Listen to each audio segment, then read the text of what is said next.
السلام علیکم ناظرین، شفقت شہزاد آپ کی خدمت میں حاضر ہوں۔ آٹے پر سبسڈی، کمر توڑ مہنگائی اور بجلی کے جو بلات میں ناجائز ٹیکسیز کا اضافہ کیا گیا تھا، اس کو لے کر کے آزاد کشمیر بھر میں دھرنے دیے گئے، احتجاج ریکارڈ کروائے گئے، مختلف ریلیاں نکالی گئی، مصائب برداشت کیے گئے، حتیٰ کہ پابند سلاسل بھی کیا گیا۔ یعنی کہ جو تحریک ہے وہ اپنی آخری سیڑھی پر پہنچ چکی ہے۔ ہمارے ساتھ موجود ہیں سردار امان، آج اسی حوالے سے ان سے گفتگو رہے گی۔ السلام علیکم جی امان بھائی، وعلیکم السلام۔ کیسے ہیں آپ؟ اللہ کا شکر جی، شفقت بھی شکریہ۔ اچھا جی، تحریک میں آپ پابند سلاسل بھی رہے، تو پابند سلاسل رہنے کے بعد تو انسان مختلف رویے اپناتا ہے، مختلف وہ راستے اپناتا ہے، مگر آپ کو میں دیکھ رہا ہوں کہ آپ تحریک کو مزید مضبوط کرتے جا رہے ہیں۔ جی دیکھیں، یہ تحریک چونکہ جب ہم نے شروع کی تھی تو ہم نے اس عہد پہ شروع کی تھی کہ انشاءاللہ اسے کامیاب کرنا ہے، تو وہ ذمہ داریاں ان کو نبھانے کے لیے جو ضروریات ہیں انہی پہ کام کر رہے ہیں، اور یہ تحریک انشاءاللہ کامیاب ہوگی، اسی سلسلے میں کام کر رہے ہیں جی۔ اچھا، بہت شکریہ آپ کا جی امان بھائی۔ اچھا، مصائب آپ نے برداشت کیے، میں نے یہ بھی سنا ہے کہ جیل میں آپ نے جو ہے وہ بھوک ہڑتال کیا، اور آپ کے ساتھ ساتھ جو باقی قیدی تھے انہوں نے بھی آپ کا ساتھ دیا اور انہوں نے بھی بھوک ہڑتال کیا، یہ کیا ماجرا تھا؟ دیکھیں، چونکہ جب ہم جیل میں تھے تو وہاں سے جو ڈسٹرکٹ انتظامیہ تھی، انہوں نے ہمیں جو تھے آئسولیٹ کرنے کے لیے ہماری جو تھی وہ ملاقاتیں بند کر دی تھیں، اور دوسرا جو دیگر جو انتظامیہ کا تھا، جیل انتظامیہ کا تو نہیں، جو باقی ڈسٹرکٹ انتظامیہ تھی، حکومتی مشینری تھی، ان کا جو رویہ تھا وہ غیر مناسب تھا۔ تو یہ چونکہ غیر انسانی فعل ہے، تو جیل کے اندر ہمارے پاس پیسفل سٹرگل میں ایک ہی چیز تھی، وہ تھی بھوک ہڑتال۔ تو جب ہم نے وہاں پہ بھوک ہڑتال کی تو وہاں جو قید لوگ تھے وہ بھی اسی دھرتی کے لوگ ہی ہیں، اور وہ بھی ہماری طرح کے ہی انسان ہیں، تو ان لوگوں نے جو ہے نا ہم سے اظہار یکجہتی کے طور پہ انہوں نے بھی بھوک ہڑتال کر دی، اور وہاں جیل پہ یہ پورا وہاں پہ معاملہ، جن پہ میں ان کا شکر گزار بھی ہوں ان سب لوگوں کا۔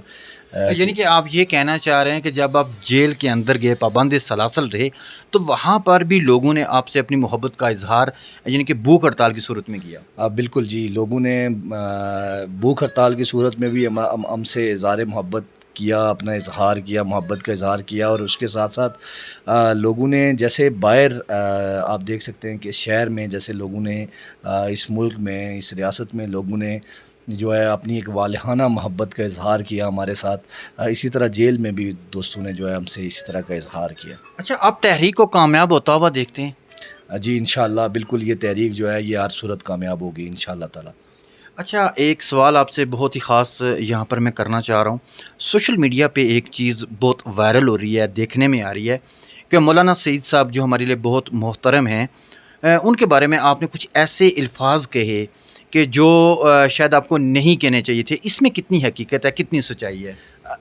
دیکھیں، یہ ایک چیز، یہ ایشو چونکہ ہمارے سامنے بھی یہ ایشو آیا ہے، بہت سارے لوگوں نے اسے پراپوگیٹ کرنے کی کوشش کی ہے، تو اس کا حقیقت سے کوئی تعلق نہیں ہے۔ ایک تو یہ ہے کہ بہت سارے لوگ یہ بات سمجھیں کہ مولانا صاحب چونکہ وہ آپ جہاں آپ کے لیے محترم ہیں وہاں ہم سب کے لیے وہ محترم ہیں، تو ایک چیز تو یہ ہے کہ آپ سارے لوگ ایک چیز سمجھیں کہ وہ ایک پولیٹیکل شخصیت ہیں، اور پولیٹکس میں جو ہے وہ ایک دوسرے کا نام لیا جاتا ہے، نام لے کے گفتگو بھی ہوتی ہے۔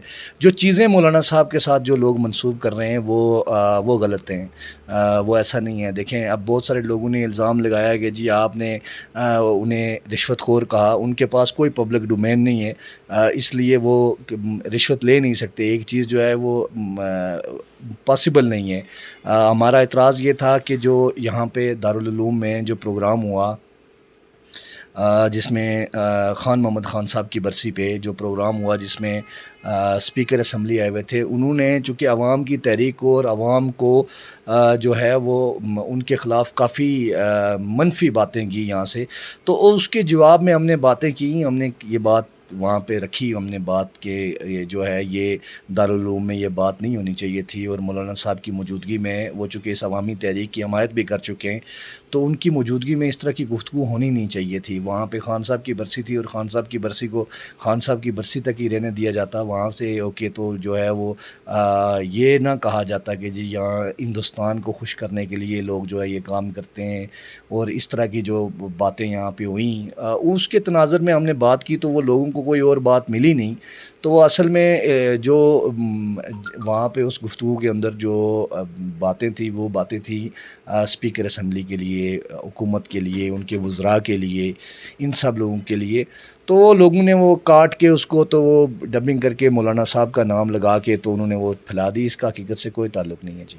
بہت شکریہ، بڑی بات ہے جی. اچھا، آپ کیا کہتے ہیں کہ حکومت کے ساتھ جو آپ کے مذاکرات چل رہے ہیں یہ کب تک حل ہوں گے؟ دیکھیں یہ تو اب حکومت پہ ہی انحصار ہے کہ وہ کب تک اس کو سنجیدہ لیتے ہیں اور وہ کب تک اس کو حل کرتے ہیں.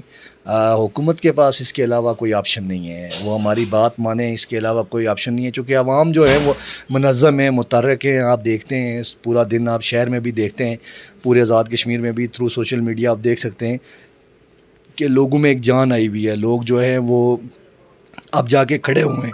اور وزیر اعظم نے بھی یہاں پلندری سے اس بات کا اظہار کیا ہے کہ عوام میں شعور آ گیا ہے.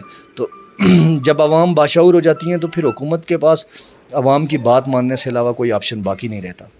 بہت شکریہ جی. امان بھائی ہمارے ساتھ موجود تھے، امان بھائی، اور بہت سارے ایشوز پہ آج ہم نے امان بھائی سے بات کی ہے. ایک خاص کر کے جو مولانا سعید صاحب کے بارے میں جو باتیں ہیں اس کو بھی آج کلیئر کر دیا گیا ہے.